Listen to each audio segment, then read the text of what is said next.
Ngayong araw po pala, pupunta po kami sa bayan ng Cabiao para withdrawin po yung sahod namin sa Facebook page. Maraming salamat po pala sa inyo nang dahil po sa panonood po ninyo at sa pag-follow po ninyo sa Facebook page po namin, nakasahod na po kami. Si Mrs. nga po pala ang humahawak ng ATM card po namin at siya din po ang nagbabudget sa pera po namin. Yung sahod po pala namin sa Facebook, kailangan po talaga siyang i-budget. At syempre po, hindi po mawawala dyan yung savings po namin para po sa project po namin na tumulong po dun sa mga bata na meron pong cleft lip and palate. Simula nga po kasi nang binigay po sa amin si Baby Gio sa buhay po namin, ang dami po namin na-realize. Ang dami din po pala namin nakasalamuhang mga parents na sobrang hirap ng sitwasyon nila pero lumalaban po sila. Tumingin nga po yung asawa ko sa mga damitan pero wala naman po siyang binili. Bibili nga po pala kami ngayon ng pangmerienda po namin. Sabi ko nga po sa kanila, mag-spaghetti na lang po kami para lahat po kami makakakain po kami. Pero ang plano po namin mag-spaghetti na uwi po sa sopas. Ewan ko po ba, ba't yung pamilya po namin, ang hilig po namin sa sopas. Full support nga po pala yung mga kamag-anak ko dito, kaya po pamimeriendahin ko naman po sila. Lagi po kasi nilang pinapanood yung mga vlog po namin ni Baby Gio. Babawi nga po pala ako sa mga ibang kamag-anak po namin na full support po sa vlog po namin ni Baby Gio. Lumipat nga po pala kami dito sa RCS kasi po dito po yung mga palaruan na gustong gusto po ni Kuya Nathan. Sa sobrang excited nga po pala niya, kahit walang token, naglalaro po siya. At eto na nga po, may token na po kami at unang sakay po niya. Pero malas po, sira po yan. Kaya lumipat na lang po siya sa may basketball kasi nga daw po sira naman daw po yun sa kabila. At tamang-tama nga at naka-jersey po siya ngayon. Shoutout nga pala kay Kuya James at pinamanahan niya si Nathan ng jersey. Lahat nga po gusto niyang ikutan kaya good luck na lang sa bulsa ni Mama. At nakita nga po pala niya yung kabayo, sabi niya sasakay daw siya sa horse. Nakakatuwa nga po siyang tingnan dyan kasi sobrang saya niya. So sobrang excited nga po pala niya, hindi niya na maantay yung pag-andar ng kabayo.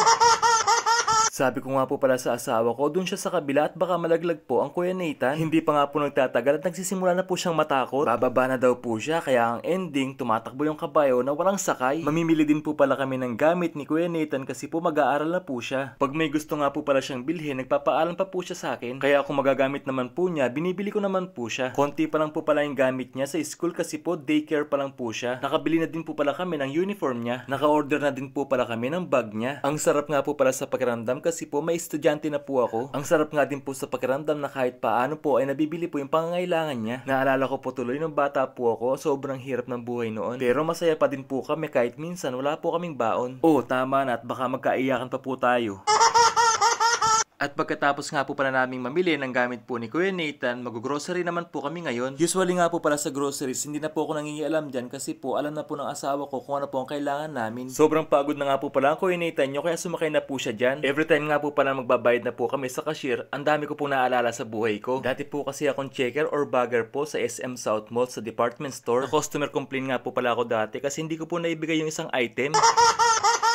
Naging salesman o stockman din po pala ako ng Tribal. Tinawag ko nga po pala yung pinsan ko. Sabi ko siya magluto ng sopas. Ang sabi ko nga po sa kanya, namimiss ko na yung luto niya at masarap siya magluto ng sopas. Pero ang totoo, tinatamad na talaga ako at feeling ko magkakasakit talaga ako. Kasi po pag-alis namin nakabus kami pero nung pauwi naka-ambulansya na.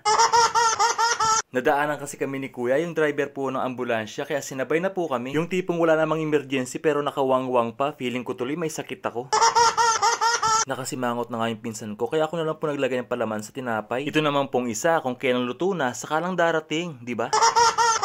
Sa totoo lang po, nakakamiss po yung gantong banding namin nung wala pa po kami mga asawa. Pero minsan nga po ayaw ko din mamiss yan kasi po kadalasan ako din po yung taya. Okay lang naman sa akin kahit lagi akong taya kasi wala naman po akong choice.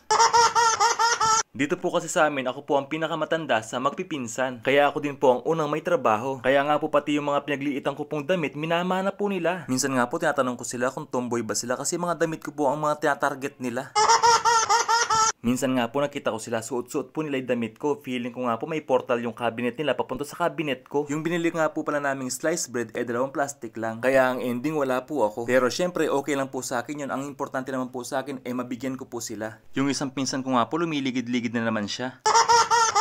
Sabi nga po pala ng pinsan ko na high blood na daw siya sa akin kasi siya na nagluto, siya pa mamimigay sa kapitbahay. Tapos sabi pa ng asawa ko, videoin ko daw siya habang kumakain. Ang sarap nga daw ng pagkaluto ng sopas. Sabi pa nga ng pinsan ko, para matanggal daw yung high blood niya sa akin, i-video ko daw siya at papakita daw niya yung likod niya. Ang plano po talaga namin sana, kakain po kami dito sa bahay ng sama-sama. Pero yun nga po, hindi po namin nagawa kasi nagka-sore eyes po yung ibang kamag-anak namin. Ito naman pong isa, bakit daw ang liit po ng mangkok niya? Kaya sabi ko po, dalhin niya na po yung buong kaldero.